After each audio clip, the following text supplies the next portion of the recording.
Not Quite Right features discussions that are unfiltered and uncensored and may include themes that are inappropriate for younger listeners. Also, I swear a lot.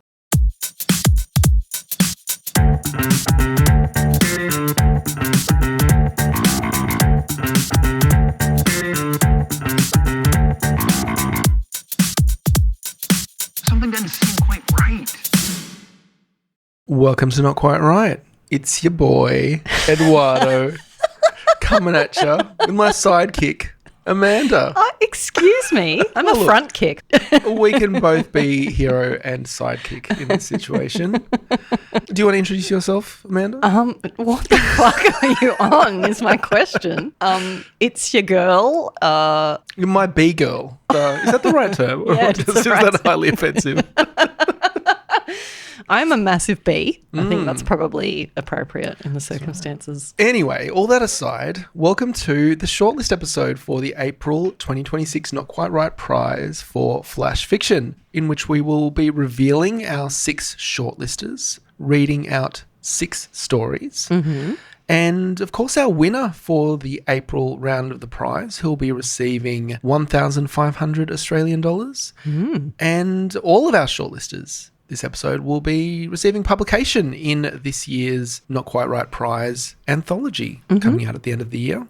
Don't forget, there's one other special thing that the winner will be taking away. What could that be? I've actually got it here, and it's heavy and it's pointy and it's ready to just murder someone. Yeah, it's ready to be involved in some sort of crime. And I'm super excited to reveal the winner at the end of this episode. I think they will be stoked to receive this trophy. I agree. But even before we get to the stories, we have actually 4 wildcards to give away. One for you and I, Amanda, and also our 2 guest judges this round, Elise and Dean, each have a wildcard to give away. Those 4 people will receive $100. We'll be speaking to Dean and Elise very soon to hear who they have nominated. But also stick around after the stories too, because we've also got our bonus prize. Now, that's open at this stage to anyone who entered the April round of the competition.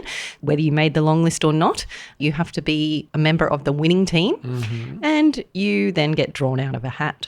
If you recall, we left things on, well, almost a cliffhanger. Your team, Team Amanda, being ahead by one single story in the popular vote. But also the long list, which was only like 2 stories different. Exactly. So it could be anyone's at this point. The shortlist will make all the difference. So we'll find out at the end of the episode not only whose team won, but who's going to win that Lucky Door prize as well. And this round, the bonus prize is a coaching session with me and a copy of Flash Fiction hot off the press. And we actually have a box, 2 boxes over here, ready to be signed and sent out. I've already accidentally started posting some out. Sorry about that. But we have more to go. So with all that being said, let's get straight into it. We've got a lot to get through. So let's get Dean on the line. Sounds good.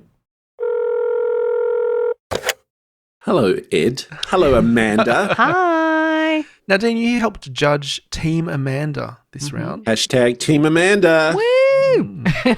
The best team. So tell us about your experience. How'd you find the dance theme? Overall, the dance, it was a lot of fun, and I will have to hand it to the writers, because I will be honest with you guys, when I first saw it, because as we know, you guys don't tell me in advance, I find out like anyone else what I'll be judging. Like that. I was thinking people might paint themselves into a storytelling corner with some of the things you're asking them to do, some of the, contort themselves, if you will, get themselves in a head spin. My point being, I thought they would end up, if they were going to write a good story, it might be despite the dance, the dance prop, not necessarily because of it, if you know what I mean, like almost like overcoming it. But I was impressed because I guess I expected hundreds of just wacky, we got a lot of wacky stories for sure, but we also, nature finds a way.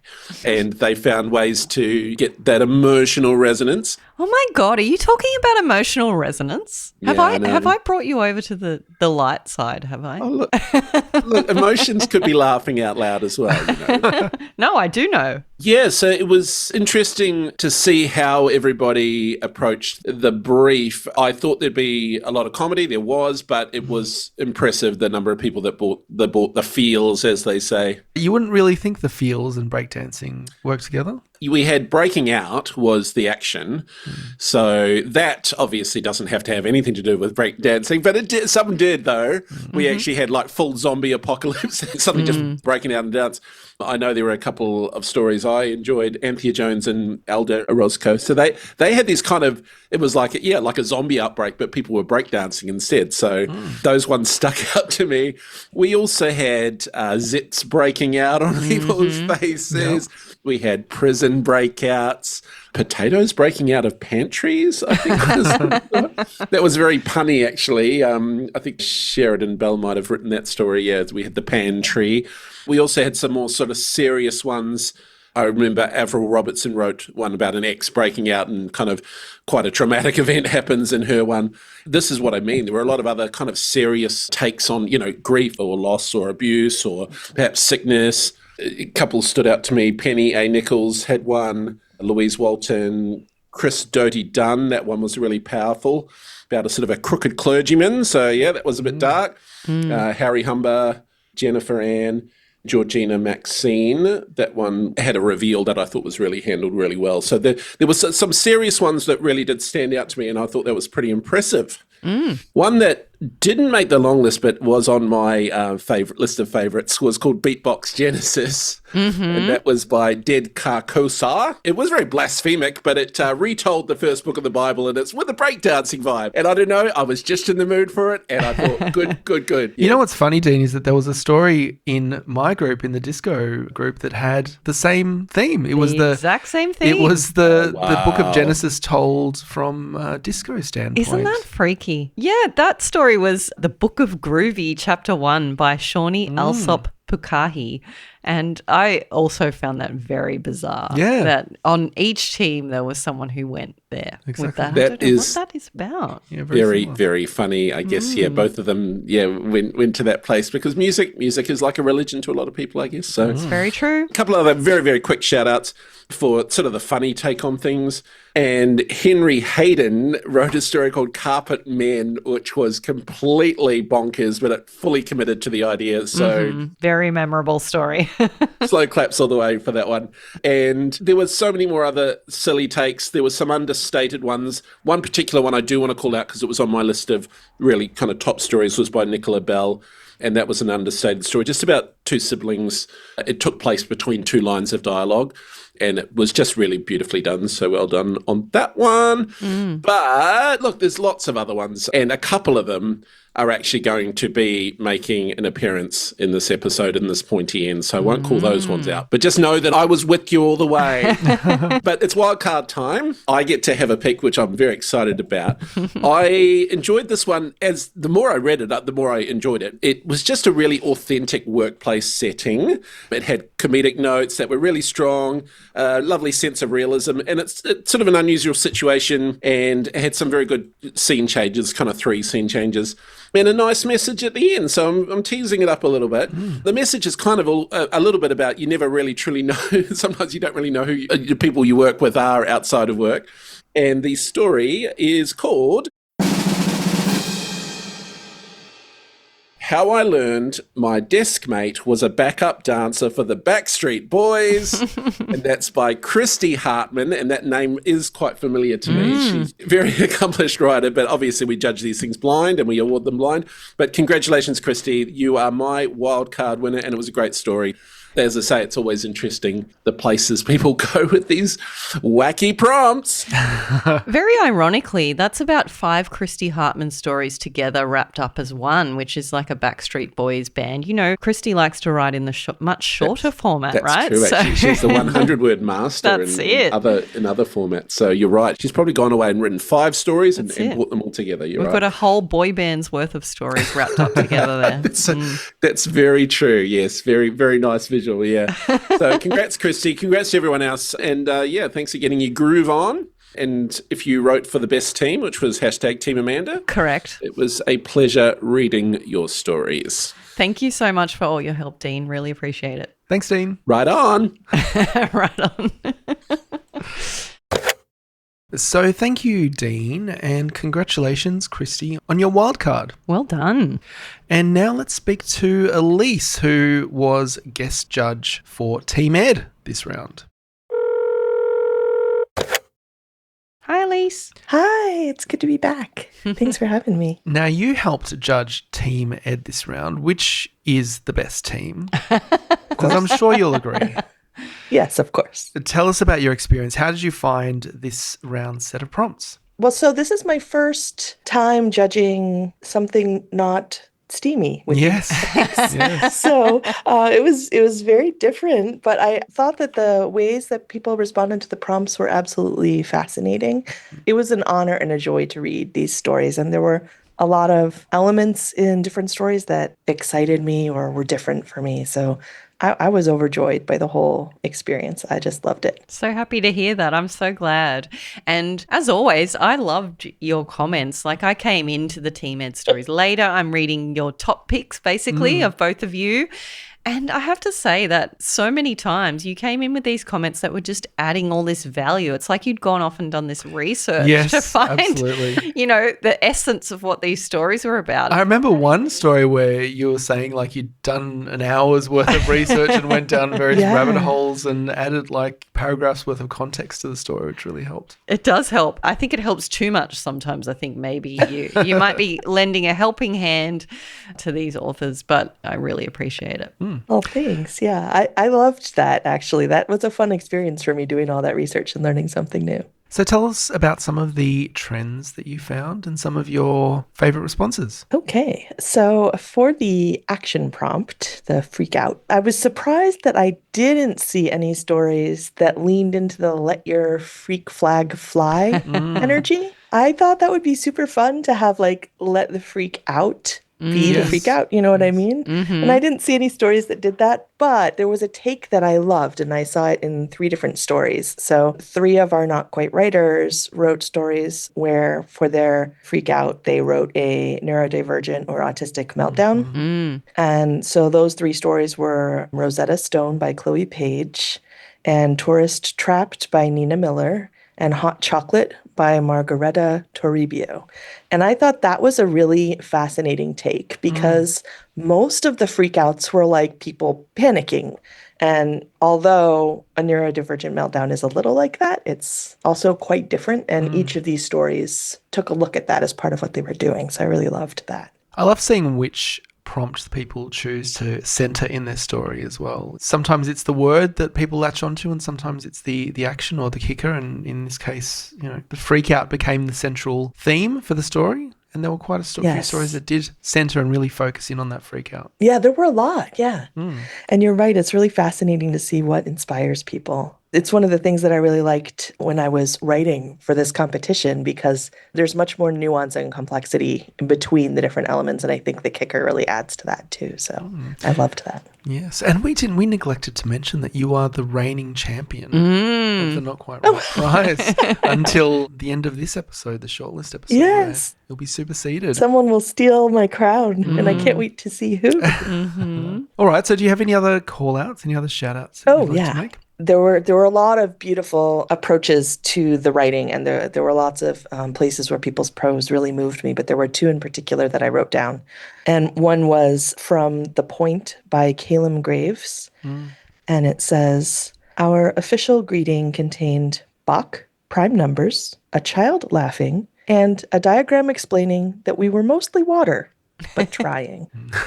And this is, of course, like a message line. going out into space for any other life out there to say like what the planet is all about. And I was totally charmed by that. Do you know what's really interesting, Elise, is that one of our Not Quite Writers, Chad Frame, who has won the Not Quite Right prize before and shortlisted before, he's actually got writing on the moon, apparently. So some of his poetry, I assume, he's a poet, has made its way to the moon. What? That's so I just want to interesting. achieve that. Like, actually, so if we talk about sending humanity's kind of art out into space and other things like parts of humanity out into space, Chad Frame's stuff is out there. Wow. Oh, wow. Go Chad. That's amazing. It's pretty cool. I love that. Yeah. And then I also had a submission that had a really non-standard form that I was really moved by, called After the Cyclone, Alice Springs by John Schultz. And the way it opened just caught my attention immediately. And that was, "The earth vibrates under his boots. Music bucks across the oval, bounces through miles and ghost gums to the moon-hatted escarpment. And like I just wanted to roll the words around in my mouth over and over again because of the ways that the sounds bumped up against each other was so satisfying. That was one where I enjoyed reading it, but I enjoyed it even more when I read it aloud. It's funny how they can differ sometimes. Even when we have our rankings, right, and we choose our favorite stories, and then sometimes when they come in the audio format, you might rank them completely differently just based on how you receive them as an audio story. Yeah. And I had a couple titles that I found really enjoying. Again, like they ran the gamut. So here are three that kind of like I loved for very different reasons. The first was Tits, Farts, and a Penis by Tom Brodkin, which was great fun. Yeah, there are a I couple saw like that title. just you see them and you just want to dive in, but so to speak. And just for a moment, I thought maybe I was back in the realm of flesh fiction again. And then the second one was Elvis is Alive and Living in Mima's Disco Ball by Jane Stesick. Amazing. And then the last one is just lovely and poetic and immediately resonates for me with the moment in which it's deployed in the story. And that is The Grammar Does the Rest by Maria Sol-Becker. And in the story, there's a female character getting dressed for what turns out to be her like big opportunity to shine. And the male character who's helping her get dressed says linda, which is like lovely or beautiful in Spanish. And she turns and looks at him. And then the next line is the grammar does the rest. And I just like, I had to stop for a minute and just take that in because that was so lovely. It's very clever. Yeah. So for the kicker prompt, I had two stories. So the kicker was the disco move. By the way, I never had a significant connection with like disco culture. I never danced in any disco themed parties. I don't think I've ever even seen Saturday Night Fever. Like I'm familiar with the concept, but so I had no idea. I was worried when I first started reading that I wouldn't recognize the disco moves, but thankfully people explained themselves in the little box and that helped me a lot. And I learned so much. The names are wildly evocative, and that's why I felt it was such a good prompt. You know, the hustle, the bus stop. Yes, so many options. And that was, the further I got into it, the more excited I was. Because at first I was kind of like, what was Ed thinking with this? But then when I started reading, I saw your brilliance shining through. It was great. So were there any standouts in particular for you? Yeah, there was a story called The Steel Slide by Matthew P. Davis. And it's about a old condemned steel slide and a person who is suicidal. And then at the very last moment, the slide gets struck by lightning and it melts the like plastic stay away tape that he's trying to use. It's a dark take on it, but it was a literal electric slide that saved the character. Well, some great call outs. Let's get to your wild card. Who have you chosen as your wild card? So my wild card is Rosetta Stone by Chloe Page. A familiar name. Yeah. So I myself am, people say neurodivergent. My daughter says neurosparkly, which I think is really cute. And so she and I both are neurosparkly. And in the Rosetta Stone, the main character has this moment of massive overstimulation in the market. And she has this meltdown and she goes nonverbal and she and she's having all these vivid imaginings of like being hauled away and her daughter not having anywhere to go. And like when things are going horribly wrong for me, I'm really great at that catastrophizing thinking. Like I'm going to be hauled off to prison forever and my daughter's going to end up in social services and then she's going to go to a bad foster. And your mind just goes to like every dark place. I was so deeply invested in the journey of this character and I found that experience so personally relatable of like a neuroatypical solo parent of a neuroatypical kid, like forcing yourself through such a like heightened situation and then like everything falling apart and then somehow the world wrapping itself around you in a way that allows you to like rediscover your joy and your hope again. I was bawling by the end of this story. It was so beautiful. So it's so nice to feel seen. And I think that's the beauty of storytelling, right? When we can connect as an author and a reader. And we can't ever really connect with every reader, But when you Yeah. find the reader, the one who matches your story, that's such a special moment, I think. Yeah, I do too. Yeah, it's great that you Yes. found a story that you've connected with so strongly as your I wild card. did.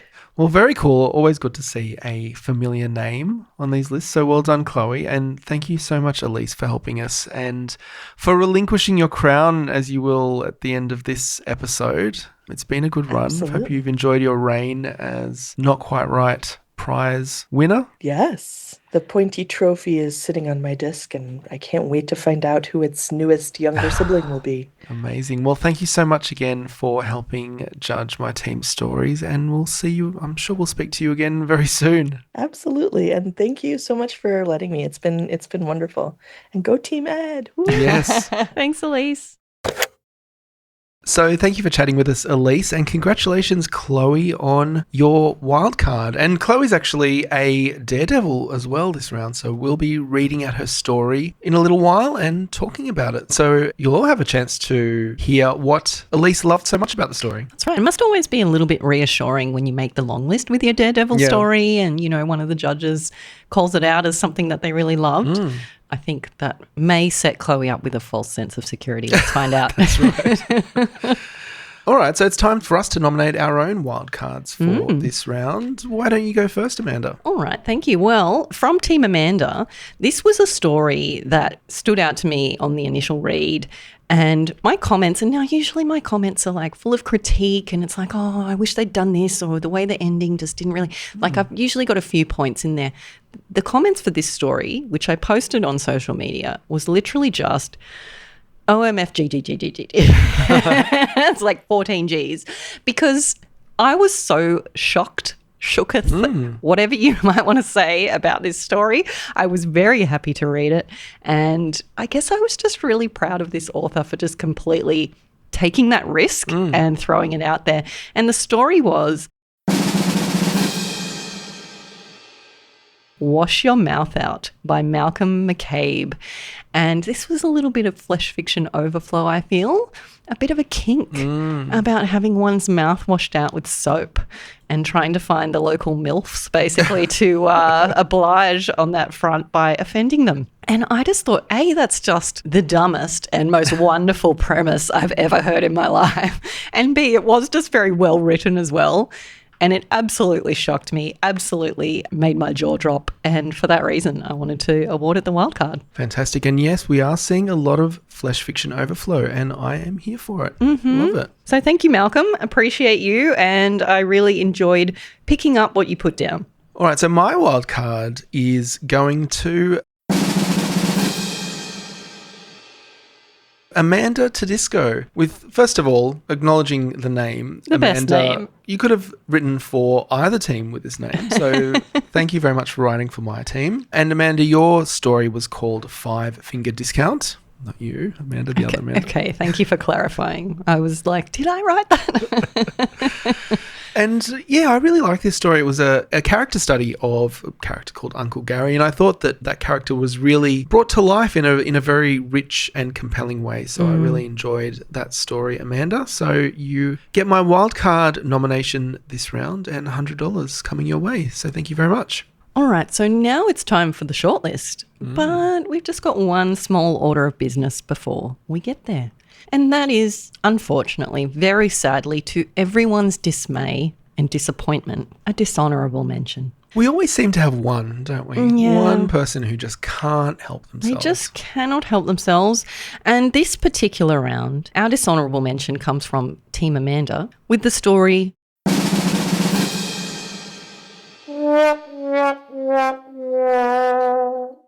WWAD, or What Would Amanda Do, by Laura J. Rain.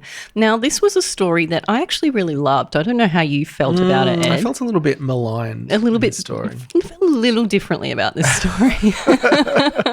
This was a story in which a whole busload of women is basically fangirling over me and just lamenting the fact that there's some guy who's always Yes. trying to interrupt me when I try and say very wise, insightful, wonderful things. So thank you so much, Laura, for the laughs.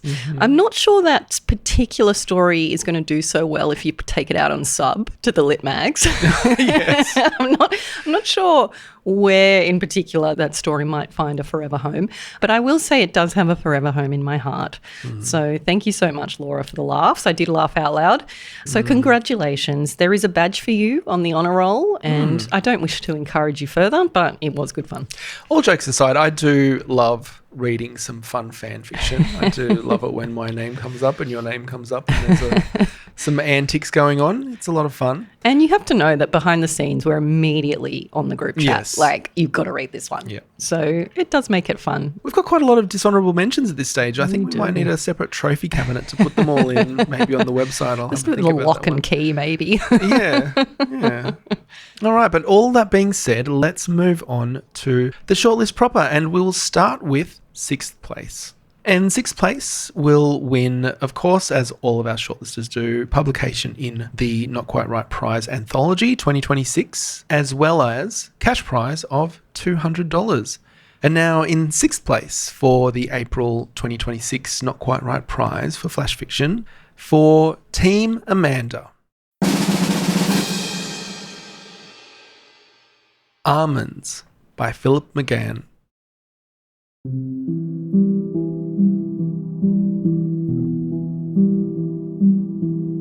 Ezzy and I got hitched in 1990, and we split up in 1992. The funny part was, we'd dated for 4 years before that. But there was something about being in the same space where all the little invasive species kept creeping in between us. She didn't like that I showered with soap or that I liked having so many bottles of different sources. It was always stuff like that.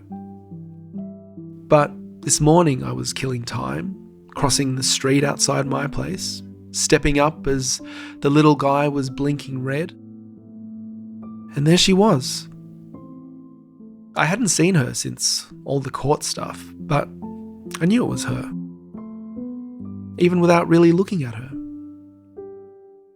Of course, Ezzy wouldn't have known that I live here or that I took this crossing sometimes, but she was reading this big book, Where I Am Now, or something, by the front window of the cafe, with her foot crossed over and tapping in a circle, the way she does. But I was there, right in front of her, and I knew that she'd see me. I liked the way she looked, the little peek into who she was becoming, even back then. Her features were darker now, like she'd become part Italian. And she didn't like long dresses, even though this one was long and dark blue and almost black. I clopped up the steps. She might have been surprised to see me. "Ezzy," I said, "you look fine." "Bundy," she said, almost laughing the word out. "Ezzy," I said again. "You jackass," she said, smiling. "You're still wearing our wedding ring." "Not for you," she said, raising her hand an inch and flopping it back onto the table. Well, there weren't a whole lot of people there. "How have you been?" I asked. A panel of frosted bank teller glass seemed to close over her eyes. "It's been 20 years, she said, like that was all there was to it. I was trying to think how to say it, that seeing her here and now, those 2 years and the 4 years before that, felt more real than the past 20 years. But I noticed that a little girl was leaning in and smiling at us. "Your oat piccolo and almond croissant?" she said, arranging them before Ezzy. "Thanks, Ellen." It was something about the arrangement, the way the plates were angled, like a barricade between us. "Almonds give you hives," I said. "Not anymore." Ezzy picked up her knife. Thanks for stopping by, Bundy. I wanted to say that thing I'd been thinking about, but it didn't feel right anymore. So I just said, 20 years. Just like she'd said, over the buzz of the coffee grinder. How'd you find out about the almonds? They got my order wrong and made my coffee on almond milk, she smiled. And I was fine. Just like that, I said, standing and not believing it. You can eat almonds and be fine.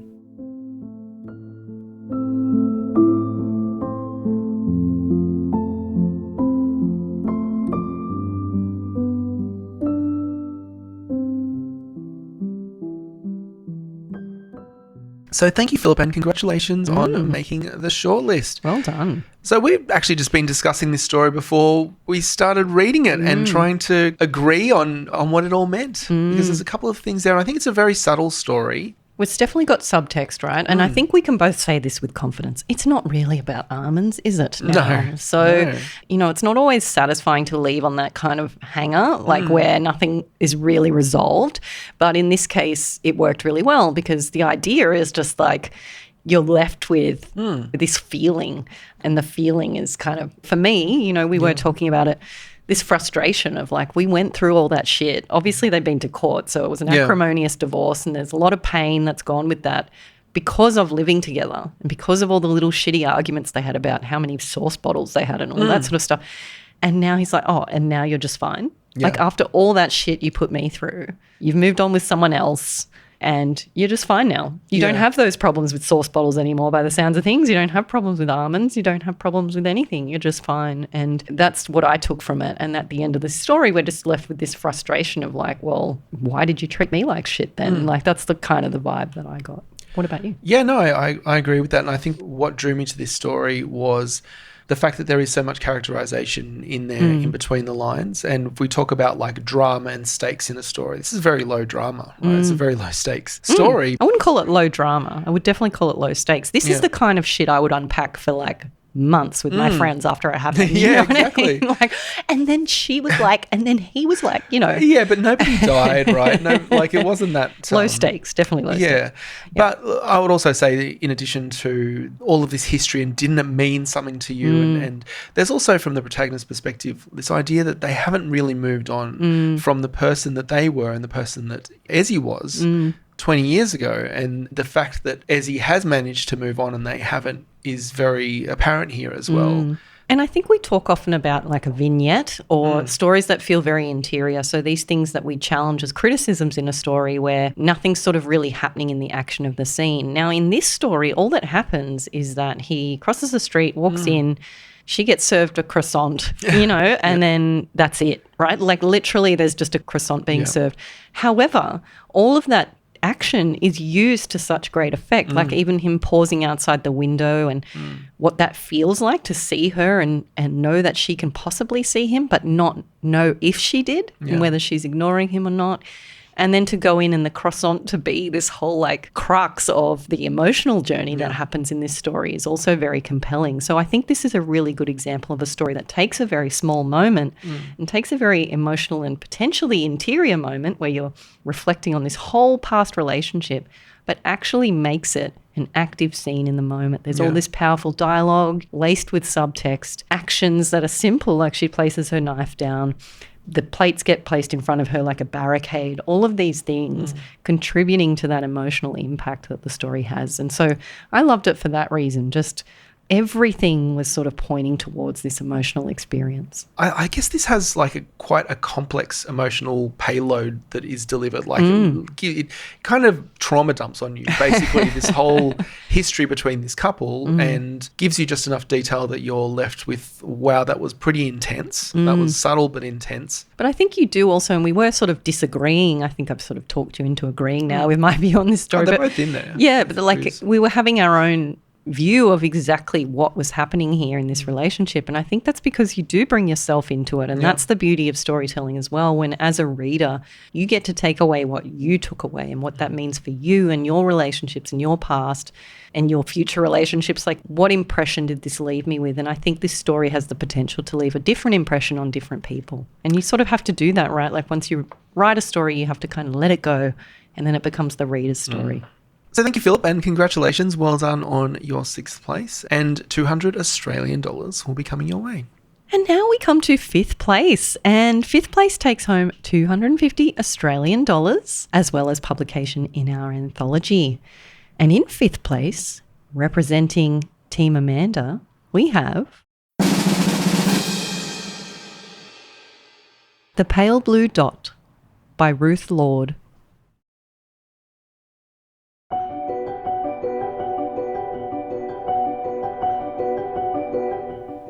I'm strapped on top of 2.8 million litres of rocket fuel, hoping I'm not about to join the combustion process, when my mind stills. In the confines of my suit, I catch the familiar scent of sweat and tobacco. That you, Dad? I think. It's either that or I'm having a stroke. Josie. It's Control. Your heart rate's elevated. Everything okay? I'm fine, I respond. The smell, your smell, lingers. I'm sure now you're with me, a silent companion in these moments before ignition.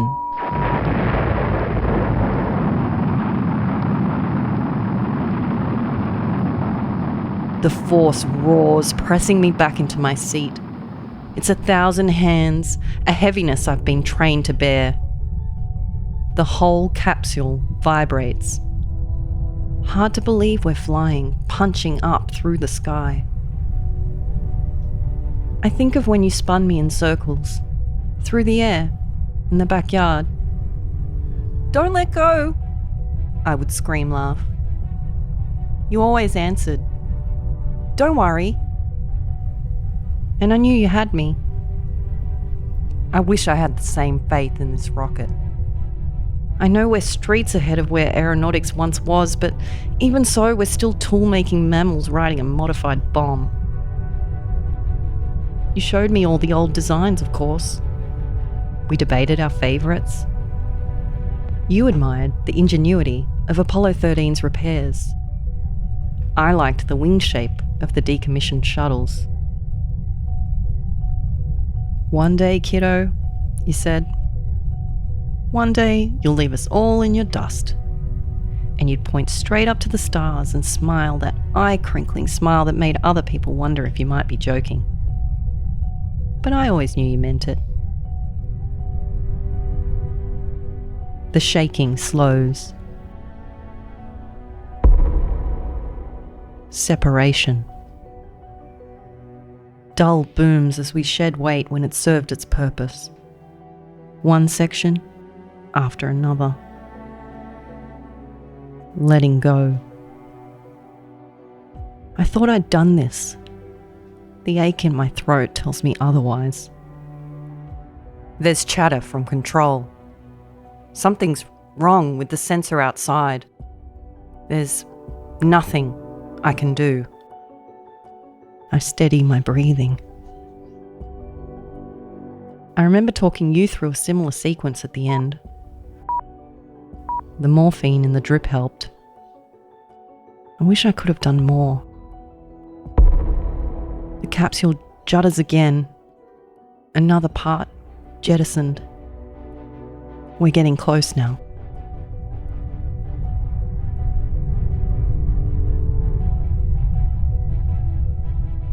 Orbit. We level out. An upwards tug pulls my body against my restraints. Weightlessness. It's like being spun in the backyard, only my hands aren't being held this time. Out the window, Earth hangs below. It's marbled in blue and shrinking. Vastness on all sides. Everything, the entirety of humanity is there, beneath me. Almost everything. My suit smells crisp again now. Mission ready. You might be gone, Dad, but I carry you with me. Always.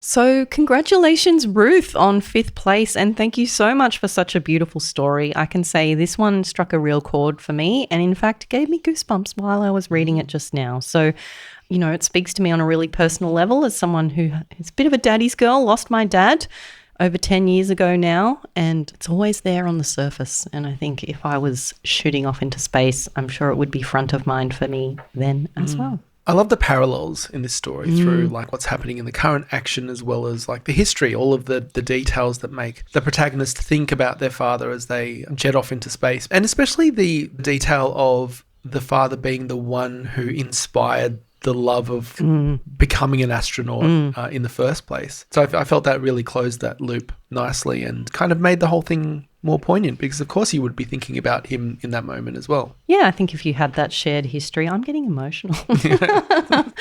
This is the thing about grief, I think, that it can just hit you sometimes many years later. Sorry. But I think what's also really interesting in this story is how we've got these headings, right? We have ignition, separation, and orbit. And of course, those are elements of this space journey that we're taking, but it's also reflective of that feeling of separation from your parent and orbit, like feeling like you're just out there in space. And I think, you know, it's a pretty common meme these days of people sort of saying, how am I an adult? Like I'm supposed to do adult things and when did I become the adult? And that's what this story is sort of like. You know, you've successfully got yourself into a situation where you are like captaining a ship or whatever it might be to outer space, and yet you're still like, how am I the adult here? Like, where's my dad? You know, I need my dad to come and hold my hand. And I think that's a really universal experience, you know, for a lot of people to feel like lost without guidance, either from a parent or from a trusted mentor in your life, and to sort of be facing something very difficult and challenging and just wishing you were a baby again so someone else would handle it for you. Like I feel like this constantly, to be honest, in much less challenging circumstances than shooting off into space. So yeah, I think it was really beautifully handled. I liked the subtlety of how the ignition, separation and orbit were sort of handled in both ways. But also it's kind of like nice little happy ending too. It's like I carry you with me always. Really beautiful, very moving. So thank you and well done, Ruth. Congratulations on your 5th place. God, imagine like making me cry and you only get 5th place. It's not all about me, obviously. But yeah, thank you so much, Ruth. That was very beautiful and it's a story that will stick with me for a while, I think. So we've had 2 Team Amanda stories in a row. I think it's time for some Team Ed stories. What do you think? Okay, well, so in 4th place and taking home 350 Australian dollars along with publication in our anthology, we have representing Team Ed, Where Do I See Myself in 5 Years by Chad Frame.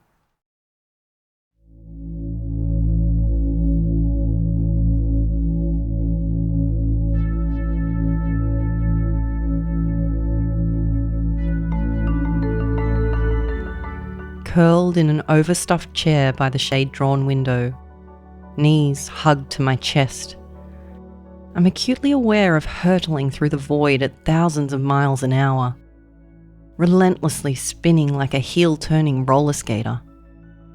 And I can feel the full tilt lurch of the earth in every atom of me. Countless tiny particles I read somewhere are largely empty space. Meaning nothing technically ever touches anything else.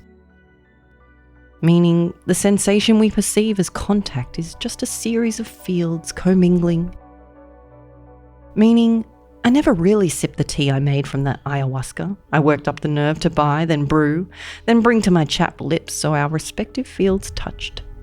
Swallowing a sludge of muddy water or a bark and twig soup that tasted like tannic regret. Poured out of a floral-painted mug with "The horrors persist, but so do I" printed on the side. Steam twisting out of it, braiding with lavender candle smoke from the Bath & Body Works 3-wick, burning on the end table next to my plate of untouched lunch with its funky chicken and its rank Brussels sprouts and its hardening pile of dried mash I fork sculpted into a rough approximation of an Easter Island moa. Then promptly ignored. Coagulating gravy pouring like an untreated head wound, frozen mid-ooze down the side of its angular, off-white face. Below me, the tufted leather cups my ass like the overeager hand of a 60s businessman. And below that, the hardwood with its nailed-down floorboards underfoot, where scattered crumbs from my morning muffin have attracted a hustling line of ants, tap, tap, tapping their tiny feet, vomiting chemical trails to excitedly announce to the hive mind the treasures they've discovered, communicating something to the effect of, "Look, Anton," or "Over here, Antoinette," followed by, "Can you believe somebody actually left this incredible banana nut bounty behind?" And finally, "Don't let that motherfucker Bryant bogart all the good bits." And then below all the arse leather and the banana-crazed ants and creaky boards, I can sense the moist dark sponge of the earth, its green seeds and loamy secrets, wriggling worms and untold wonders.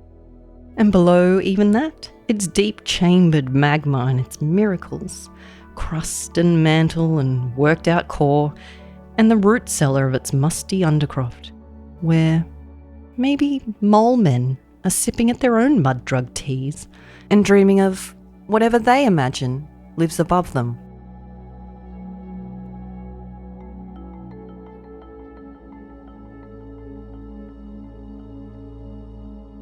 "Miss Thompson?" an annoyed voice says, and I feel myself reeled back into my body so violently I'm surprised the chair doesn't rock. And all I can answer is, "Sorry." And against the black background of a Zoom window on my laptop screen floats the star-pale face of a man who's not really there. Not really anywhere.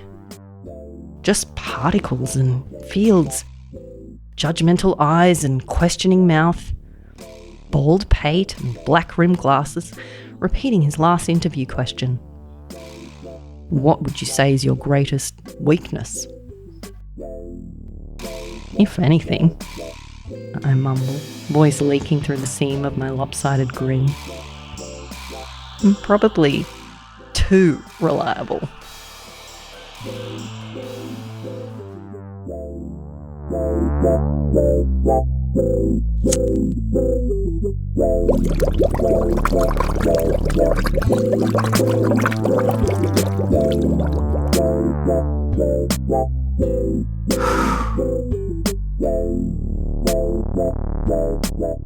So congratulations, Chad, and it's lovely to see you back on the shortlist after a little break. We have seen you on our shortlist twice before now. And here you are. Winner. A once, of winner, course. indeed. And back again with what I have to say was a very difficult to read story. So thank you. I mean, what's not evident probably on the other side of listening to this story is that basically this is a story comprised of about 5 sentences. The first 2 very long paragraphs are just single sentences. That's it. This person's obviously on a drug trip.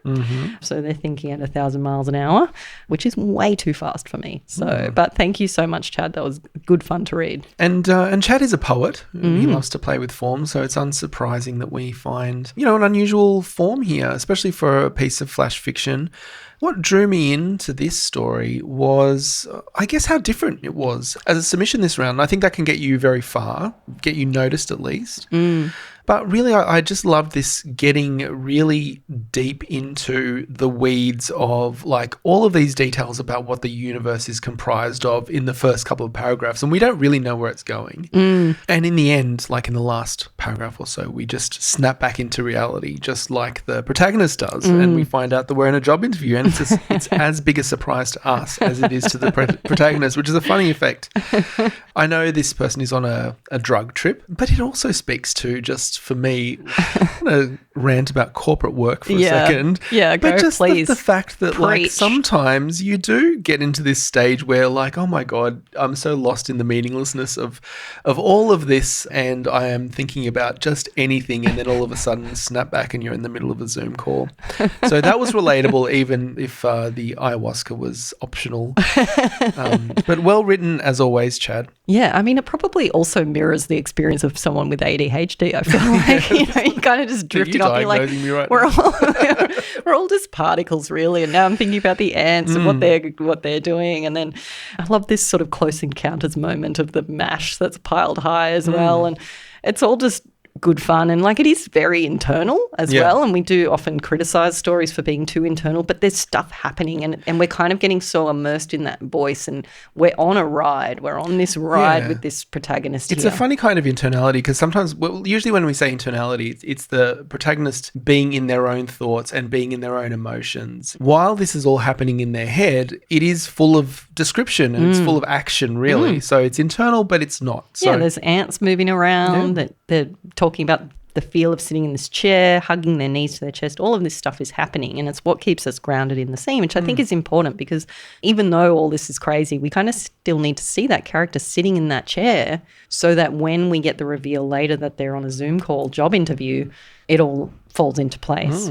But yeah, I mean, this was Team Ed and a freak out, right? And they were absolutely freaking out, and I loved it. I mean, it's the worst possible time to get really, really high. But listen, I also can relate to that feeling of like, do I even want this fucking job that I'm having an interview for? Probably not. Will I self-sabotage?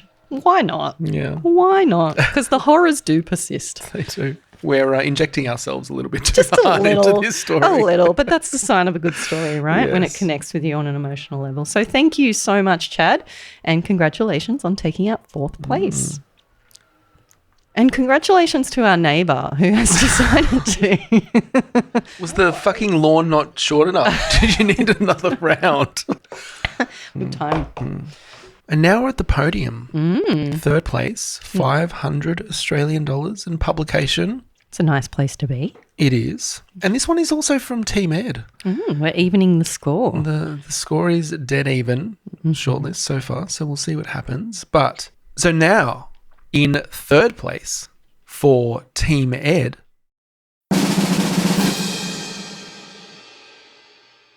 The Point by Calum Graves.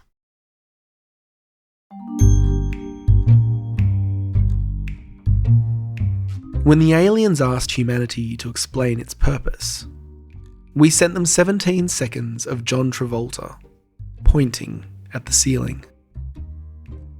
This was not, technically, my fault.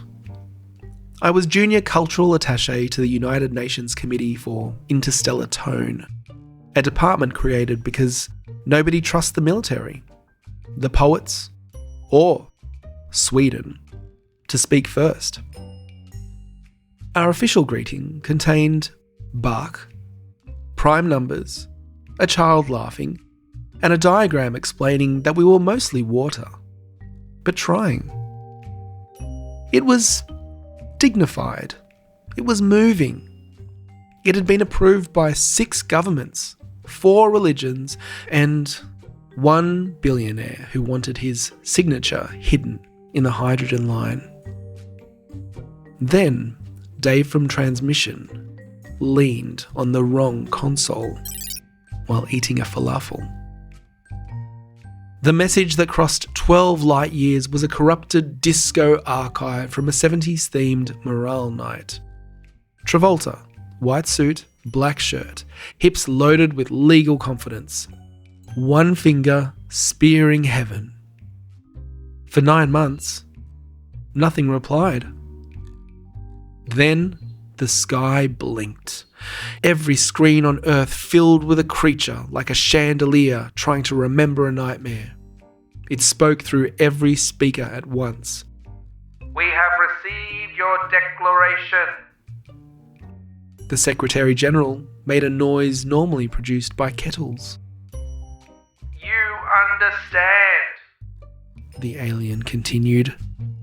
The above. In conference room 4B, 47 diplomats began quietly freaking out. The French ambassador crossed himself. The American general whispered, "Weaponize the trousers." Dave dropped another falafel. I was pushed towards the microphone because my dissertation had been on human gesture in pre-algorithmic dance forms, and because everyone senior had gone pale enough to be legally classified as stationary. Esteemed beings, I said. There may have been a small file selection issue. The chandelier shimmered. You point upward. You acknowledge that meaning resides beyond reach. Well... You place the other hand upon the hip. You confess the body as temporary equipment. That is one interpretation. You rotate the pelvis. I closed my eyes. A tribute It said. to gravity, without which longing would drift away. Nobody breathed. On the screen, a second alien appeared, wearing what looked horribly like a glittering waistcoat. It performed the point. One arm up, one arm down. The entire civilization evidently studying us with fatal seriousness. We have travelled the dark between suns, Said the first alien. and found empires singing of conquest, machines reciting efficiency, dead words still broadcasting prayers for exemption. You sent us this, a creature trapped between dust and distance, indicating both, ashamed of neither. Behind me, someone sobbed. It might have been Sweden. The alien inclined its 1,000 little lights. We accept your philosophy. At the peace ceremony, I stood before delegates from 200 nations and 7 impossible geometries. The Bee Gees played softly, because history has no mercy. When my turn came, I raised one finger to the stars and one towards Earth, with terror and both ankles already regretting it. For once, humanity was not asking to be saved, admired, forgiven, or understood. We were only admitting where we stood, between the impossible above and the ridiculous below. Still pointing.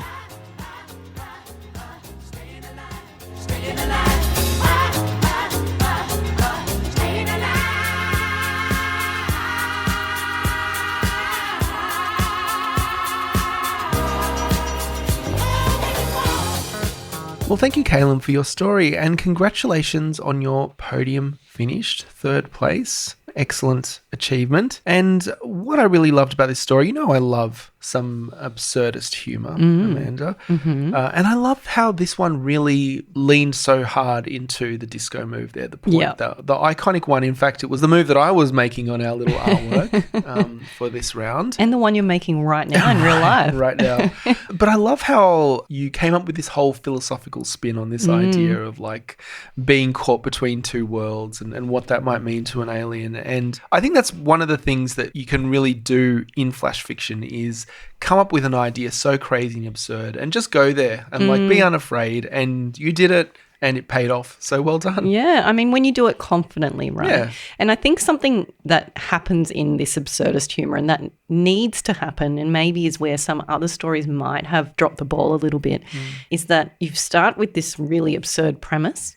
From a comedic perspective, everything else in your story needs to be really serious and really normal, right? So we've got like someone in this room, we can imagine it, we picture it. Everything that's going on in that room, while dramatic, is realistic and believable.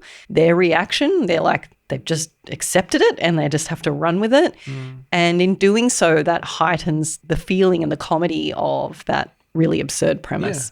So I think sometimes it's tempting to kind of just throw everything at it and everything's absurd, but then there's no balance. There's nothing to kind of contrast the absurdity with, and so it kind of ends up landing a bit flat because as readers we're just thinking, well, that was just kind of mad and stupid and unrealistic or something like that. Whereas this, you're like, I mean, of course it's unreal, but is it unrealistic? I don't know. Who knows? Like you can sort of imagine a scenario where these things would happen. And so what you're saying is even if the premise is ridiculous, like the way it plays out is realistic. Not. It could happen that way. But, you know, we've got an absurd premise, but we've also got some real heart here and something that resonated really strongly for me and may do for many others because we're all artists here. Is this idea of how we can just take ourselves so like way too seriously sometimes. Like, what are we sending out into space? We're sending out our prime numbers and what have you. But what is the essence of humanity? Is it the prime numbers? You know, is it what we've discovered or what intellectually we have come to understand about our world? Or is it the other stuff, the crazy stuff, the dancing, the art, you know, that makes us who we are? And I would suggest that it is that other stuff. That's how we as humans connect. You know, we connect over what makes us unique and our particular interests and how we express ourselves. And I think that that's what Caleb did here. He expressed himself in this story and we got to receive that. And it wasn't logical. It was wild. And I enjoyed it on that basis. And I agree. I think that's kind of what we should be sending out into space. So I wonder what Chad thinks about that, having some of his own work up there on the moon. Yeah, absolutely. All right. And so for anyone who's following along on the points at this stage, trying to work out which team is in front. I am. You are. Yes, your team is in front. We've just had 2 shortlist entries from Team Amanda and 2 from Team Ed. So shortlist is neck and neck, but you were already 2 points ahead before we came into the shortlist. So it all comes down to these last 2. Now, as we know, it's 2 points for shortlisting and 3 points for the winner. So essentially, because the authors who we will be reading now in first and second place have already got their 1 long list point, we've actually just got 3 more points left to dish out. So an extra 1 for second place and an extra 2 points for first place. So basically, it all comes down to this moment and these final 3 points. I'm ahead, but you could still win it depending on how these last 2 stories play out. That's right. Well, we're about to find out because we're about to reveal the second place story. So now in second place and winning a juicy 1,000 Australian dollars. Wow. You know, I'm jealous of you because I really love this story. And in fact, this was the story that I mentioned in the long list episode that was chock full of favourite lines for me. So I'm a little bit jealous that you're going to read it, but I will sit here and enjoy listening for sure. And in second place, representing Team Amanda, is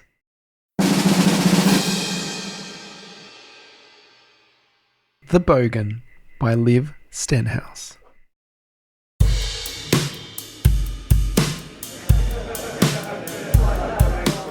It was a yokel kind of local, where he who orders rum and cokel, receive a swift and very vocal, la-dee-da. Where's the albino known as Dino? I asked the barman, who said, Keno, while pointing out a dim casino past the bar.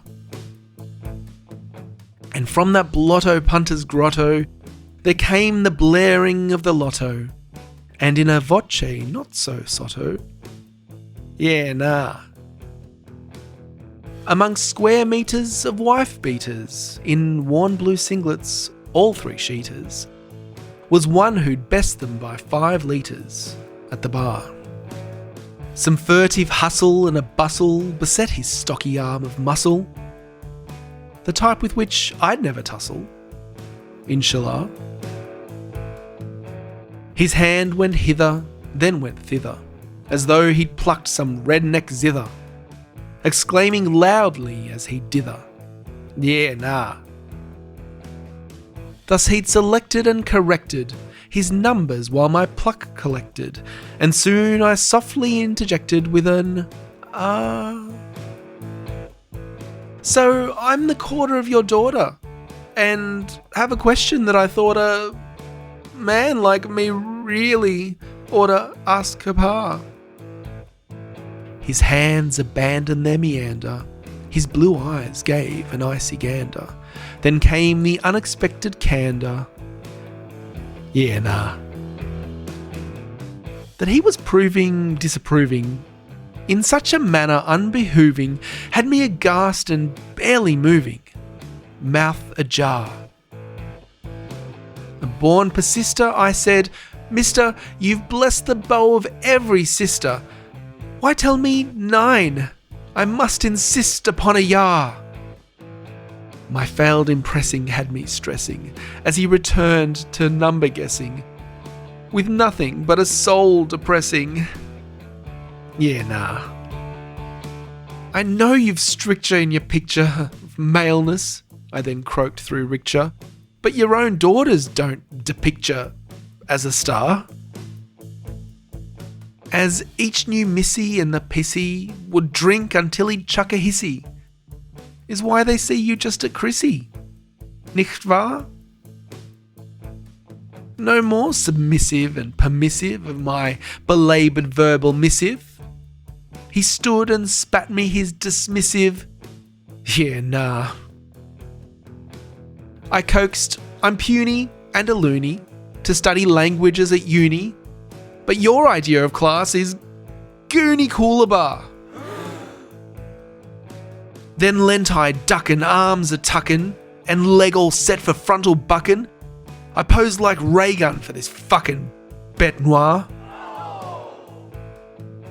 Why don't you suckle on some knuckle? I'll get some hits in 'fore I buckle, I broke out. Then he gave a chuckle. Yeah, nah. My heart a thumpin' and a bumpin' with mongrel blood now set a pumpin'. I said, I'll take a backstreet jumpin', you galah. And bring your hurly fucking burly. I hope it's not too bloody early, I said, to give a runty girly man a spar. But stead of closin', he was frozen. His eyes were wetted and unclosin', as gently said he, unimposin', yeah, nah. What seemed once really rather steely was now more surely touchy-feely. I twigged he loved his daughters dearly, and with care. You act all nettle and gunmetal, 'cause you don't want your girls to settle for spineless blokes who've got no metal. C'est clair. So I orated, now elated, about the okay I've awaited, and with a hug, he simply stated,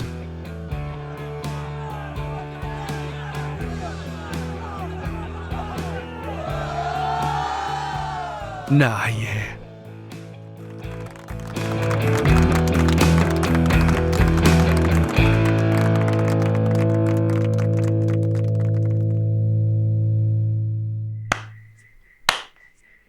Once again, a slow clap for you, Liv. That was fucking amazing. Yeah, this one was an early standout. Obviously, the wordplay is great. It's so fucking great. It's not just great. It's like absolutely amazing. I'm not sure all the foreigners, all those from elsewhere will get or even understand all these references. It's all easily Googleable.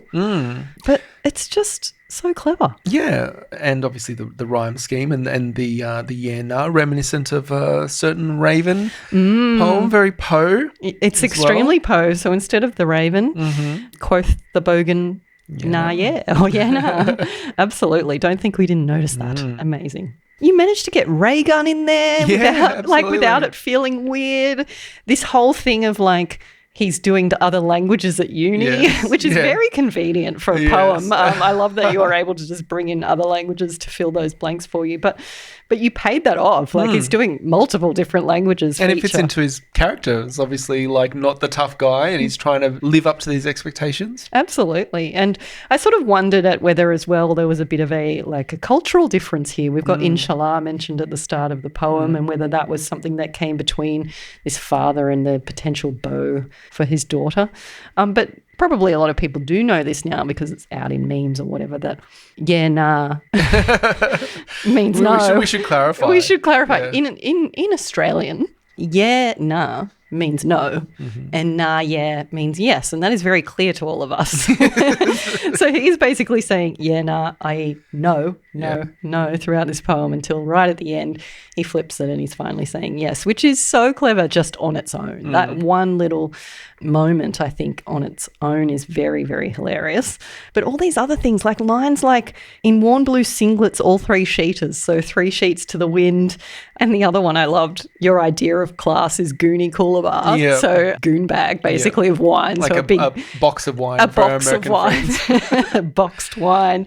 And even just those first lines, it was a yokel kind of local, where he who orders rum and coke. I think it's really great scene setting in those early lines. We can picture exactly the kind of pub that they're at and, you know, the Keno area of the pub. It's all very visual. Yeah, so that's the gambling area, which is a huge thing in Australia where the world's biggest losers, as they say. Yeah. Gambling is a big issue here in Australia. So all of it's just playing so well into like an Australian version of The Raven. And the more you read it, the more impressed you become with how Liv was able to just keep that tempo and keep, because it's very easy, especially with such a short time frame to write your story, that poems often do miss the mark. And we have this, we have poems that come in and they're just not quite right. The syllables are just a little bit off and it ruins the experience of reading the poem. But in this case, it was all hits, no misses. And I really am very impressed by that because I know that the amount of fiddling it would have taken. Absolutely. And also a poem that tells a story, a complete story from start to finish. We have a scene goal and a problem being overcome and a satisfying conclusion. So all of that's in there. So I guess this one, it is quite sweet. It's not super deep emotionally, but it's extremely entertaining. And I think that's what made it land. And one thing I mentioned on social media, which is very interesting in this shortlist, particularly in a shortlist where we're talking about dancing, where you often have a dancing partner or perhaps a counterpart if you're having a dance battle in the street. So it's often this interplay between 2 people. And the shortlist had pairs, right? A couple of pairs in it. So we had 2 stories about space. We had one from Team Ed, which was The Point, and we had one from Team Amanda, which was The Pale Blue Dot. And now as we come to our first place story, this particular story is going to make a couple of extra pairs with the other stories in the shortlist. So I don't know if that means anything to anyone out there, if you're guessing, second guessing yourself perhaps, but we are very, very excited to announce the winner of this round. The very talented winner will win a juicy thick wad of cash, 1,500 Australian dollars. Can you not with the juicy thick wad? I forgot where we were for a second. Listen, yeah, nah to that, all right? And the winner will, of course, receive 1,500 Australian buckaroos. They can put that straight through Keno. They could. You can double your money so quick. And also the Pointy Trophy, the pointiest trophy on the planet. It will be coming your way. And the accolades. Yeah. Most importantly. Like Absolutely. you won. You won. The whole bloody thing. And the validation that comes with that, I feel, is not to be sniffed at. That is huge, the validation. For someone like me, that's sort of what I'm seeking. Yeah, well, you can't win, so too bad I for you. know. I'll just live vicariously. So, at the very tippy top of the podium, in first place for the April 2026 Not Quite Right Prize for Flash Fiction, representing Team Amanda, is...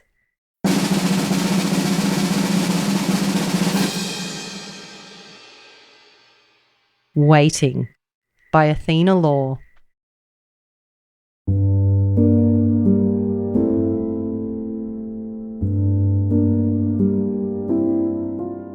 I'm waiting to feel happy, you tell me, swinging your chair violently in our small, shared cubicle. Corporate prison, according to you, taking up all the space. I press forward into my desk, hard plastic meeting flesh softened by office life, and keep typing my report. I can't breathe here, you say, and I know you'll be looking out the window again, staring at life in the streets below, or up into the sky, watching for the planes that are headed to the places you talk about, dream about, have posters of them, tacked up in a halo around your computer. Once you're living elsewhere, you tell me, I'll forget you were ever really here at all. You aren't really here now. Not when your days are spent wishing for otherness. Not when every hour you say that true untethering from corporate prison would be cutting your headphone cord with a knife, then hitting send on the email waiting in your drafts folder. You let me read it once, but made me sit on my hands in case I pressed send, even though I promised I wouldn't. It was the grenade throw resignation that others joked about writing, but never, ever would. Even though the Khalil Gibran quote about money was nice, you've been saving up for years to get out. But between orphans, rhinos and water pumps, you can't decide where you should go first. Choosing where to go keeps you tethered, keeps you caught in the cords and calls and computers, up here behind glass, above the life, but below the planes. I've sent you deals for flights, articles I've read on villages that need hands, children who need help. I stopped sending you things once your posters broke their halo and spread to my walls. How could I explain to you again? I wasn't dreaming your dream. I was waiting to become a mother. But every time I mentioned IVF, you'd say, #tradwife, and welcome to Gilead. So I stopped telling you stuff about my life and just waited. I've been waiting for you to cut that cord and break out of our too small cubicle so we can both begin to breathe. This morning, you weren't here, and all day I've wondered if your email was being read by our bosses. Capitalist overlords, you said, and if you were sitting on every plane I saw, managing to share a space in calm silence. But they just told me you were found last night, on the train, at the end of the line, sleeping but not sleeping. Someone from HR has been to take your posters down. I have so much room to swing my own chair now.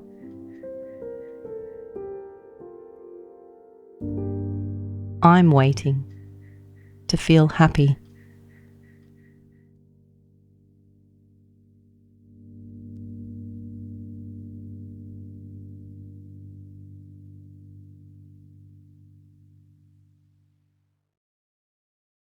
So congratulations, Athena. You are our Yes. very first second-time winner of the Not Quite Right prize. I think the first time was back in January 2024, was That's it not? right. Mm-hmm. So over 2 years ago. very excited to see the Queen reigning once again back in her throne.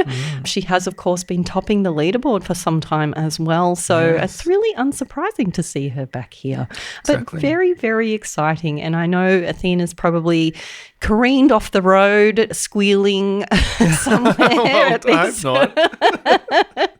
No, I hope you pulled over or are listening at home. But I'm so excited to see your name there. And it must be nice too. We talked about validation before we read the story, but you win and you just think, oh, was that a fluke? Like that's how my brain works. Like, was that a fluke? Oh, I just got lucky. And of course there's an element of luck and connection in there as well and subjectivity, but it doesn't get much more affirming than winning twice, surely. So really, really happy to see that. And I hope that you feel that in your bones. Very deserving of this win. And what a great story. This is one that really grew on me the more I read it. If it's not apparent in the structure, this is like a poem. In fact, Athena notes in her general feedback that Amanda and I generally say that we hate poems and tell people not to submit a poem, but she has submitted a poem. But she wants to clarify that it's technically an abbreviated form of a crown of sonnets, a free verse poem. So it's definitely written in a verse form, but it's like more like a prose poem, I guess. Doesn't really read that way in audio format. Yeah. But, regardless, I mean, I sort of accepted a long time ago that I was wrong about the poetry thing. We do love it. And I was speaking before about this pairs thing. So pairs being the two poems that made our shortlist this round. We had the Bogan, of course, in second place and this one in first place. So I think that's a resounding yes for poetry. Excellent poetry. But the other pair that this one creates is another story about basically hating corporate life. So we had Chad's story about the job interview and now we've got this one too. So I guess we're all on the same wavelength here in this particular round. And I found that particularly interesting that those stories should rise to the top. And what I love about this one as well, it's not merely about hating corporate life because it's about this duality. And this is really like fundamental to the human experience, like this idea of living for the moment, I guess, and just being who you are in the moment versus building for the future or having ambitions and goals. And there's pros and cons. And I think it's something that we kind of gloss over or maybe don't realize. Like, absolutely you should build for the future, but at the same time realize that like it could be over at any moment. And we have two characters here in this story. One of them is like, I want to get out of here. I'm planning to live my life away from this hellhole. You all suck. You're a trad wife. My corporate overlords suck. And I can definitely get behind some of these opinions. But at the same time, he's not able to achieve those goals. And meanwhile, our protagonist is living in the moment, like having a family. And it's obviously up to you, but as people, we have to choose and we have to balance those things constantly. And I think this story really captures that idea very evocatively. Yeah, I agree really very strongly. I think I mentioned my dad passing away and just other things that have happened in my life, big significant traumatic events that have happened in my life that have made me realise how short life really is. Yeah. And something else that happened in my extended family very recently, a very young member of my extended family passed away very suddenly. And this is a person who was living life to the fullest and who absolutely left nothing on the table. And that's something that I aspire to. And I know from reading commentary in the Not Quite Right community online that in part this story was inspired by someone who had said to, I think someone quite old, who had said to Athena, I'm waiting to feel happy kind of thing. Like, I'm not happy yet. I'm not happy yet. And I just think that's so sad. Yeah. And as you said, it's kind of part of the human condition, basically, to always be seeking and always be wanting more and never kind of having this satisfaction with where we're at now or never taking what we have now. We just sort of feel like it's out of reach and we just keep reaching for it without ever actually grabbing it for ourselves. And there's something incredibly resonant in that. And I don't know if I did the story justice in audio. I know the Bogan's very fun, like in audio format, and this one was probably one that might be more satisfying to read and just sort of absorb that yourself. And I certainly absorbed it and I found it quite moving. This was also the story that gave me goosebumps this round.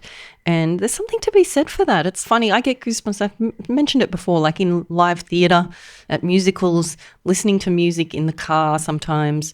And sometimes when people, are up on a stage just speaking or And in this case, reading a story, I don't know what it is. Is it like a sixth sense that I'm just getting this really fundamental truth and it's resonating with me? I think that's really fascinating how a physical reaction can come from what's happening in my mind as I read this story. So deep, deep emotional connection there, and something to be very proud of if you can communicate that effectively in your storytelling. I think it's also worth noting that Athena has now won the competition with 2 incredibly different stories. Yes. So very, very versatile author. And I think that speaks to like writing what's in you at the time. Like when the prompts drop, just sort of letting go maybe of some expectations and just coming from the heart. And that's really what I was challenging Team Amanda to do this round, to just kind of put your ego aside and just write from the heart. And I think that's what Athena did here. And I think that's what pays off. You can feel that truth coming through. I really find that satisfying in stories that sort of speak a truth. So well done, Athena, and a second pointy trophy is coming your way. So you'll be the only person in the entire world to have 2 trophies, 2 Not Quite Right prize trophies on your mantelpiece. And so well done on that. And of course, as Amanda mentioned, you are already at the top of the leaderboard, equal first place with Emily Rinkema. But now you have cleared the top of the leaderboard and you stand alone in the number 1 position. But Chad Frame will jump up a couple of places and also be now in equal second. So a few changes there at the top of the leaderboard.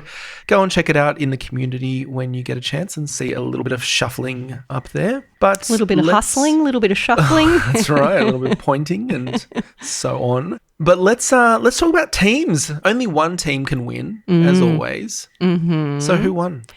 Listen, I won not only on the popular vote, Oh, okay. also on the points, but also the moral victory once again of having the winning story on Team Amanda. So not to rub it in or anything, but I think it was a decisive victory to say the least. It was decisive in that you won all of the categories. Yes, okay, fine.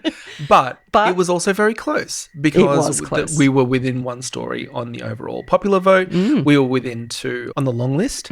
And in the final points tally, it is 26 points to Team Amanda, 21 to Team Ed. Very, very close. So close, but look, of course. No cigar, I'm afraid.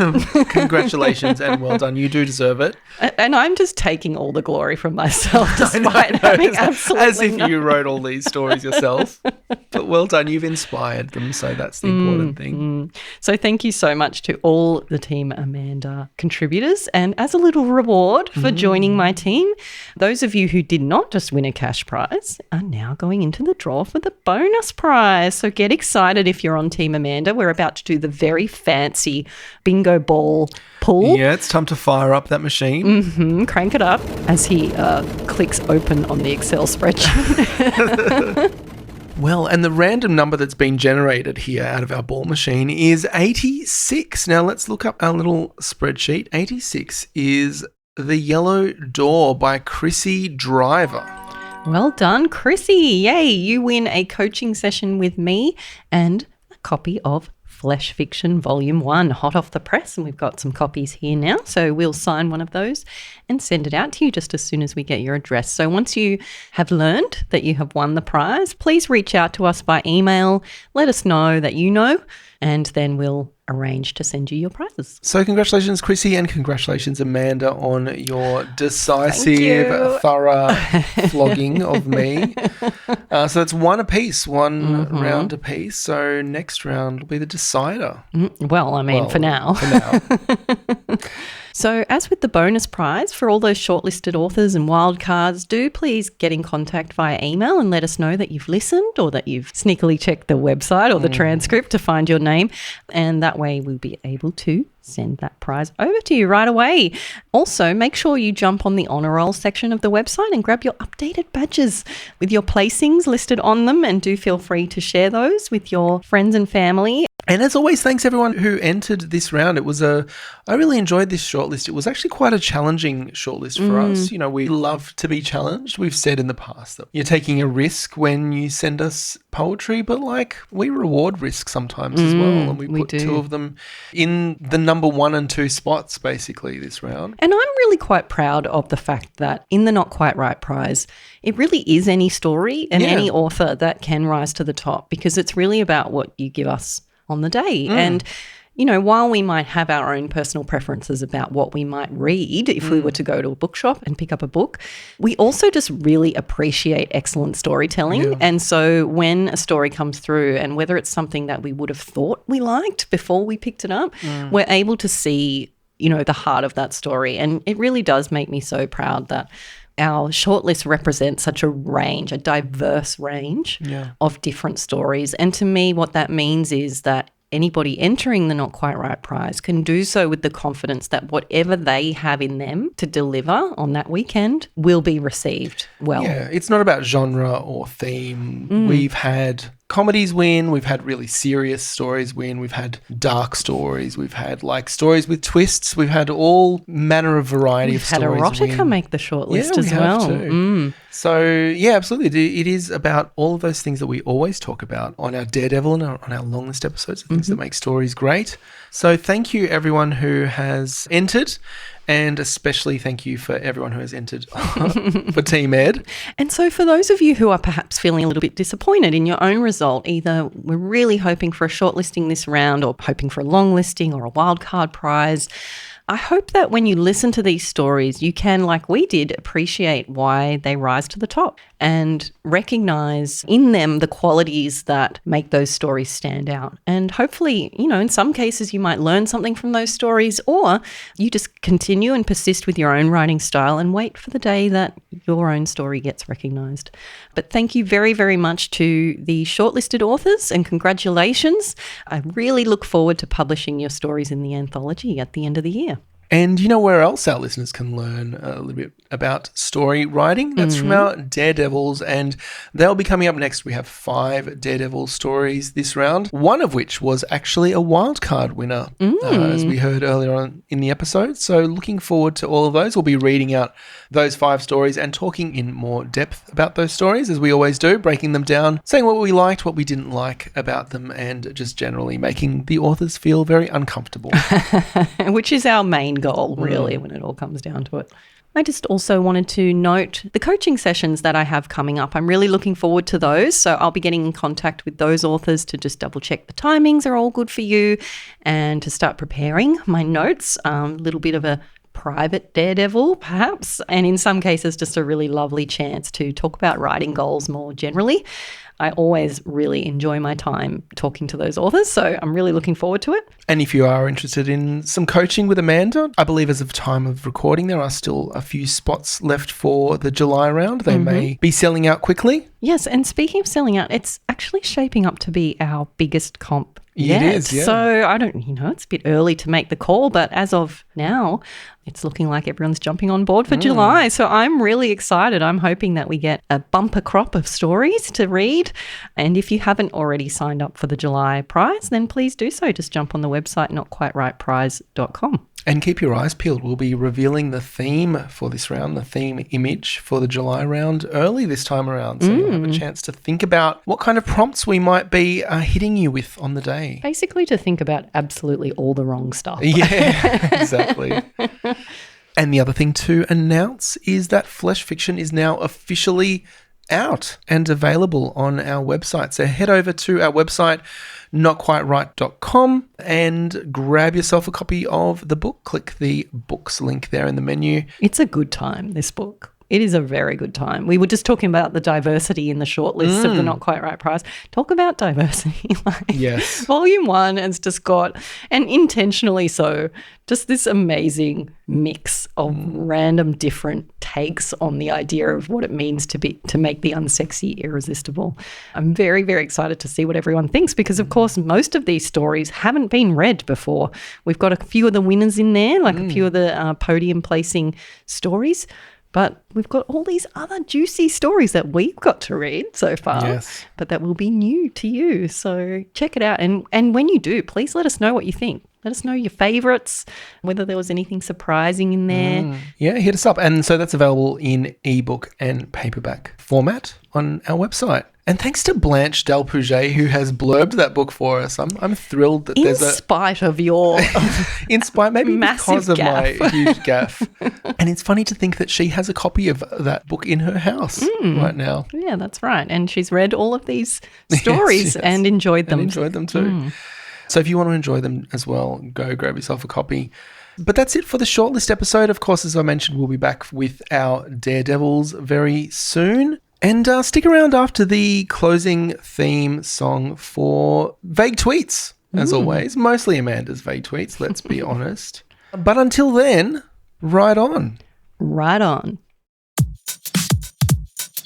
Thank you for listening to Not Quite Right. If you'd like to reach us via email or follow us on social media, you can find all the links on our website, notquiterightpodcast.com. That's WRITE. And if you enjoyed the show, we'd love it if you could leave us a 5-star review on your favourite podcasting app. Something doesn't seem quite right. So we're back and it's time to reveal the stories that inspired our Vague Tweets. And as always, I dropped the ball. Let's put it simply. The disco ball? The disco ball, indeed. I'm not a big tweeter and I try. I do try. I'm working on bettering myself, as I've said. I did tweet 3 times, but one of them was more general. There are a couple of tweets there related to specific stories. So I'll just call mine out and let Amanda fill in all of hers.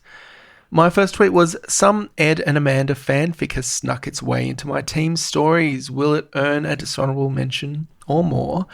And it did earn a dishonourable mention. That was WWAD, or What Would Amanda Do, by Laura Rain, who has submitted What Would Amanda Do to Team Ed. Just to add insult to injury, I guess. But thank you for doing that, Laura. And by the way, adding insult to injury is what Amanda would do.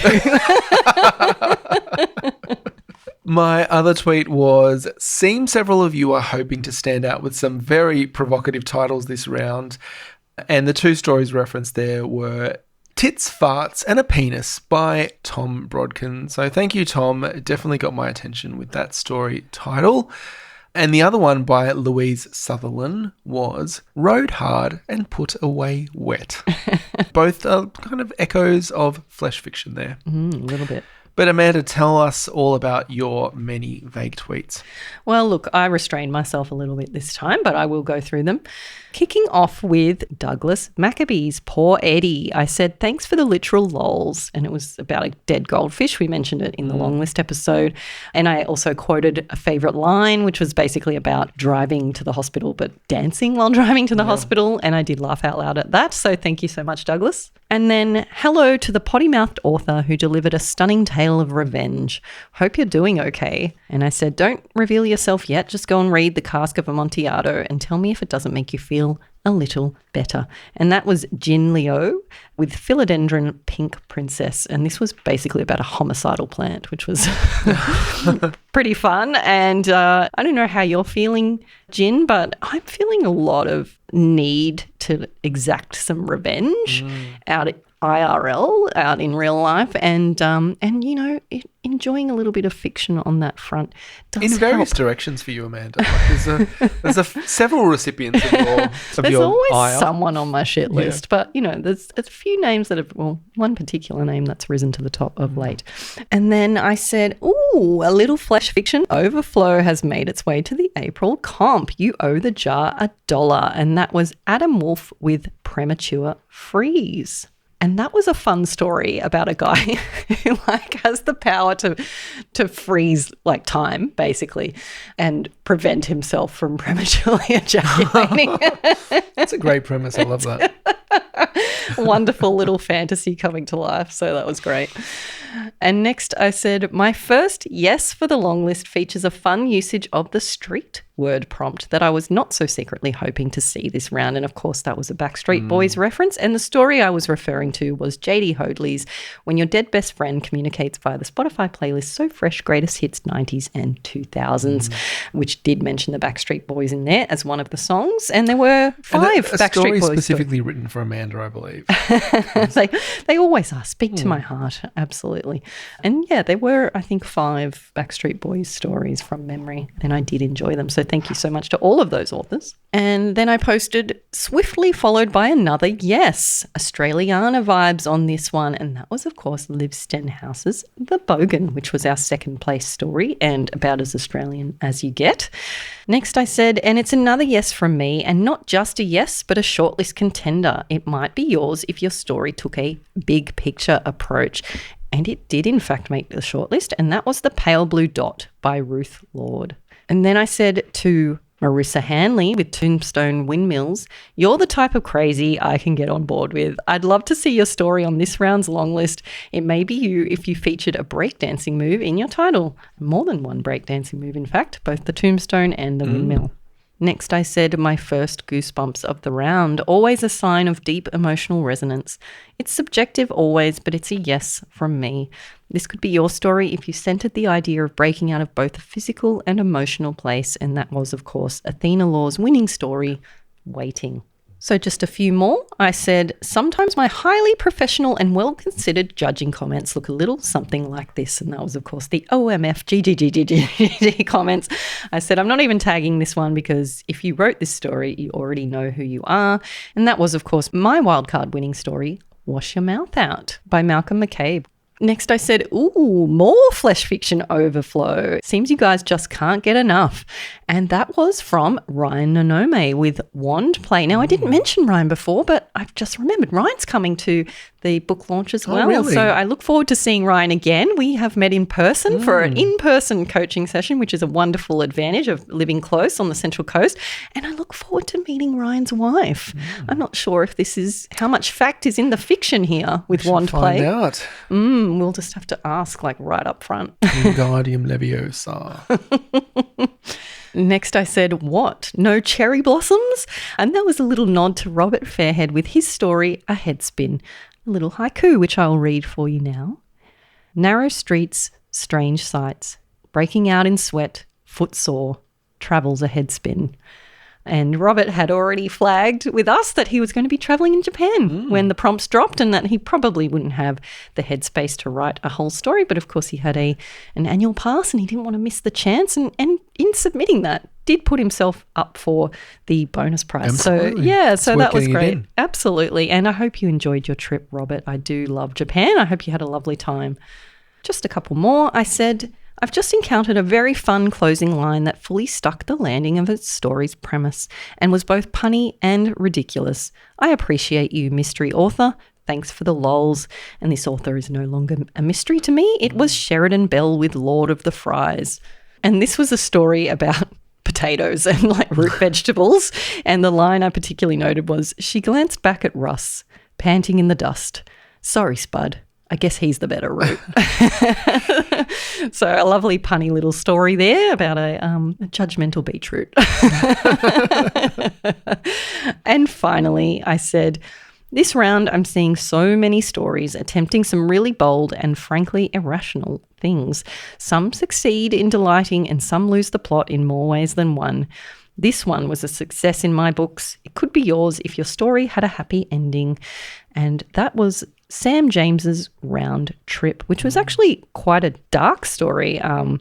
It featured a character who logs every car journey, rates every book, rates every beer. He feels the need to document everything. And he's sort of trying to make the decision whether he's on this round trip, whether it's going to be a round trip or whether he's going to drive to the bridge and not come back. So it was actually quite a sad story. And I just want to read a line from it. There was a comfort in looking back and seeing where he had been. On bad days, he could look at the charts and remind himself of the good ones. Right now, it felt like there were only bad days. Good days were a figment, or so his brain was telling him. But his brain couldn't be trusted. And I think that's a really resonant feeling as well. Like when you are in a dark place, not being able to see the positive things in the world, in your past or even in your present. And I think that's a lovely idea, logging things and being able to look back on it and actually bringing yourself a little bit of joy if indeed that's what you need. And in fact, Sam has actually uploaded audio of his story and he's got such a beautiful voice and it is a beautiful story. So why don't we play it now? Why not? Yeah, a little bonus. Take it away, Sam.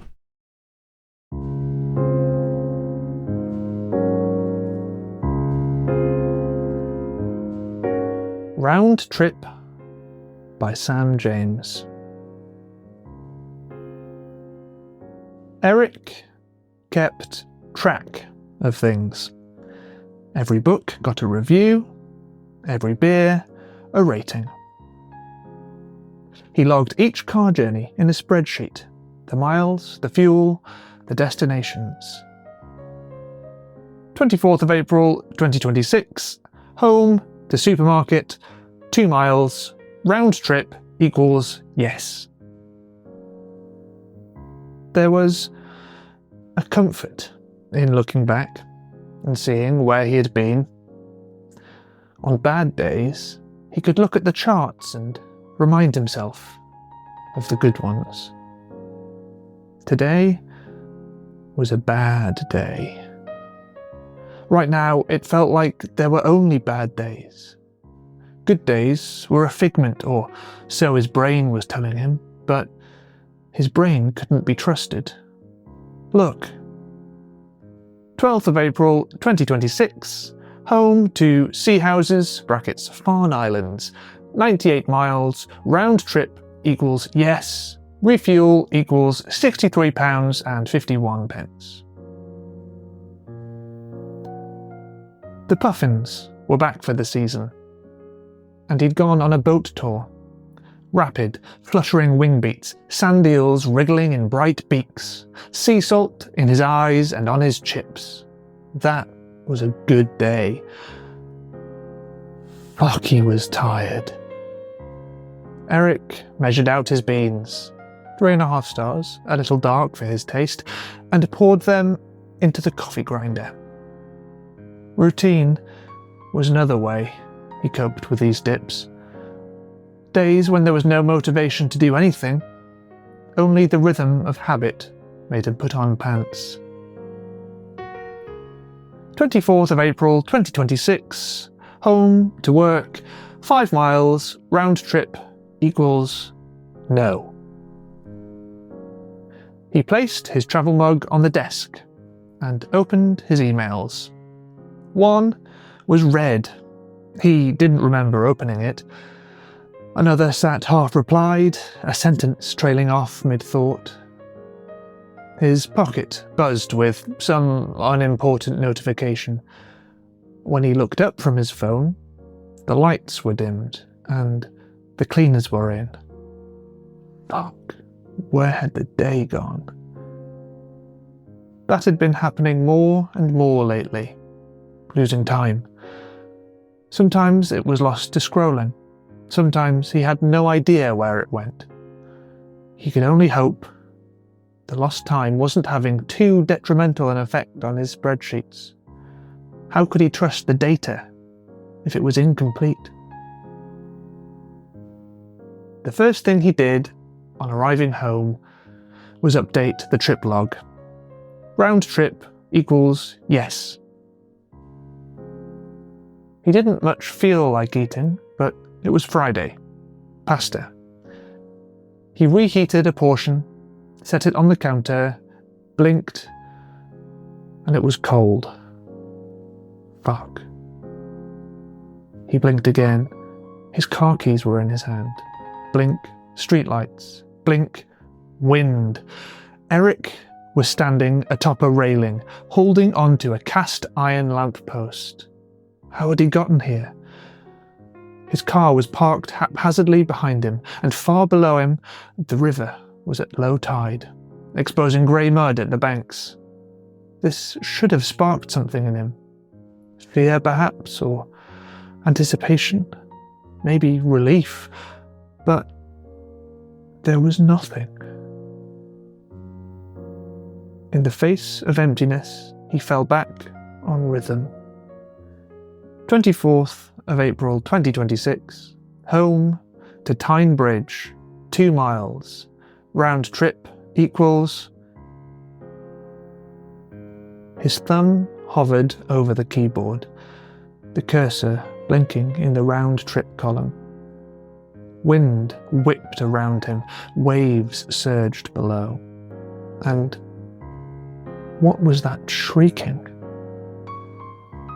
Kittiwakes, roosting under the bridge. Were they back for the summer already? Eric listened to the birds. Fuck yeah. Today was a good day. Yes.